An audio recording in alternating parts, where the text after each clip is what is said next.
अच्छा, अब जो हम लोगों ने आज पढ़ना है वो है कि ईसीजी आप कैसे रीड करते हो। वैसे तो आपके पास ईसीजी में बहुत ज़्यादा चीज़ें हैं, आपके पास वेव्स हैं, आपके पास सेगमेंट्स हैं, आपके पास इंटरवल हैं। तीनों का फ़र्क मैं बता चुकी हूँ। वेव ऐसे करके एक ऐसे होती है, आपके पास जो सेगमेंट होता है वो आइसोइलेक्ट्रिक लाइन है, और इंटरवल जो होता है उसमें वेव और सेगमेंट दोनों आ जाते हैं। अच्छा, ईसीजी रीड करने के लिए पहले तो आपको पता होना चाहिए ईसीजी की अपीयरेंस कैसे होती है। इस तरह बॉक्सेस होते हैं बड़े बड़े, ठीक है। आप इधर एक बॉक्स ले लो, एक बड़े बॉक्स में 5 बॉक्स इधर हो गए, 5 इधर हो गए, 25 छोटे बॉक्स जो होते हैं एक बड़े बॉक्स में होते हैं। और आपको एक चीज़ जो है हमेशा याद होनी चाहिए, वाइवे में आएगी, आपके पास एमसीक्यूज में 100% आएगी, कि एक स्मॉल बॉक्स का टाइम कितना होता है, 0.04 सेकेंड। चाहे कुछ याद हो या ना हो, ये पता होना चाहिए कि एक स्मॉल बॉक्स जो होता है, one small box represent 0.04 seconds. अच्छा, अब आप हार्ट रेट कैलकुलेट कैसे करते हो ईसीजी में। ये एक ऐसा सवाल है जो आपकी ऑस्पी में मोस्ट इम्पॉर्टेंट है, आपको ऑस्पी के लिए ज़रूर आना चाहिए। इसका बहुत आसान मेथड ये है कि आप लोगों ने पहले देखना है ईसीजी में, आप कोई भी 2 क्यूआरएस कॉम्प्लेक्स उठा लो, उन क्यूआरएस कॉम्प्लेक्स के आर को आप देखोगे, ये 2 आर हैं जो साथ साथ हैं।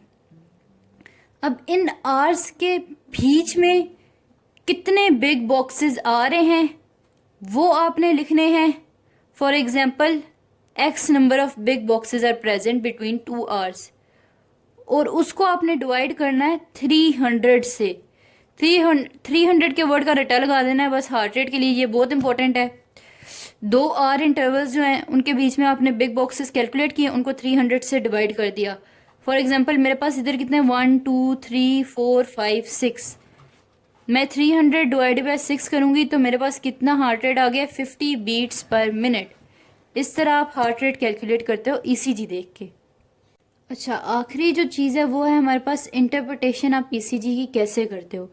आपको देख के कैसे पता चलता है कि ये नॉर्मल ईसीजी है कि एबनॉर्मल ईसीजी है। सबसे पहले स्टेप है examine the P wave, identify and examine the P wave. P wave पे आपके पास उसी वक्त ख्याल आ जाना है, एट्रियल डीपोलराइजेशन हो रही होती है, एट्रिया कॉन्ट्रैक्ट हो रहे होते हैं, तो अगर पी वेव में कोई खराबी है तो एट्रिया में कोई खराबी है। नॉर्मल पी वेव आपके पास प्रेजेंट होती है, एब्सेंट नहीं होती, और अपराइट होती है, इस तरह प्रेजेंट एंड अपराइट। अगर आपके पास पी वेव एबनॉर्मल है, नीचे है, या फिर कोई और खराबी है इसमें, तो आपके पास एट्रिया की प्रॉब्लम है। Atrial dysrhythmias are the most common, वो आपके पास पी वेव की खराबी की वजह से आपको पता चल जाएगा कि एट्रियल डिसरिथमिया। सेकंड आपके पास क्या है, आपने मेजर करना है P R interval. P R interval आपका किधर से था, पी के शुरू से शुरू होता था और क्यू आर एस कॉम्प्लेक्स से पहले खत्म हो जाता था, ये आपके पास पी आर इंटरवल था। ये आप कैसे मेजर करते हो, पी आर इंटरवल का टाइम क्या होता है। पी और आर के बीच में आप number of small boxes count करते हो और उसको आप मल्टीप्लाई कर देते हो बाय 0.04, डिवाइड नहीं मल्टीप्लाई। ये आपके पास याद करने की ज़रूरत नहीं है, ये आपको ना भी पता हो तो कोई प्रॉब्लम नहीं है। आपको जो पता होना चाहिए कि वो है नॉर्मल पी आर इंटरवल कितना है। Normal P R interval 0.12 seconds to 0.20 seconds है। पी आर इंटरवल में आप क्या शो कर रहे थे, एट्रिया की डीपोलराइजेशन ही शो कर रहे थे आप।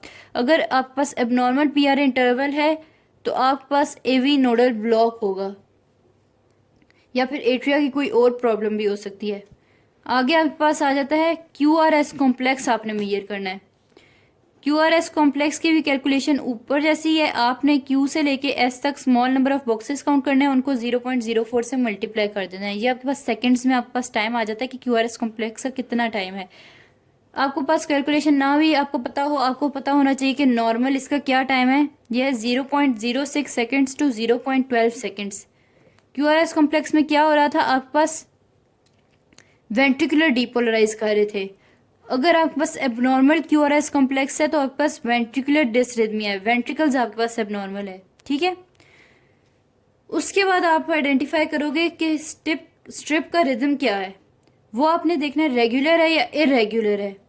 वो आप कैसे चेक करते हो, आर आर इंटरवल्स जो होते हैं सारे, फॉर एग्जांपल ये है एक आर, ये है एक आर, इसके बीच में जो डिस्टेंस है ये मैंने काउंट किया है। अब मैं सारे जो है ना आर, इनके इसको इनसे कंपेयर करूँगी। अगर ये डिस्टेंस सेम है इसके इसके बीच में, इसके इसके बीच में, तो मेरा जो रिदम है वो नॉर्मल है। मगर अगर इसका डिस्टेंस इस तरह है और ये वाली आर वेव कहीं इधर जाके है, दूसरी इतना लंबा डिस्टेंस है दूसरी में, तो ये आपके पास इरेगुलर रिदम है, ये नॉर्मल नहीं है।